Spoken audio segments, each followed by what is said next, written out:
With economic news, with the potential for lots of jobs in Mercer County and beyond. We've got continuing coverage about a project that could mean more than jobs. It could mean billions of dollars in investments here in the two Virginias. There's an update regarding a company planning to bring 25 hydrogen-producing coal plants to this region.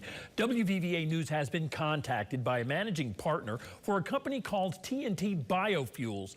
That partner tells us right now the company is in the process of raising capital to get those 25 plants off the drawing board and into reality in Mercer and McDowell counties. Adding, they hope to find enough investors to raise about $10 billion over an 8 to 10 year period.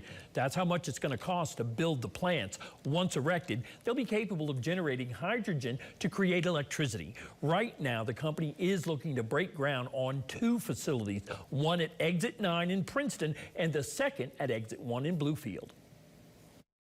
We're going to take on a daily basis 1,400 tons of coal per day. That'll make enough hydrogen to generate for sale about 30 to 35 megawatts of power, and then we generate our own electricity for the process at the same time.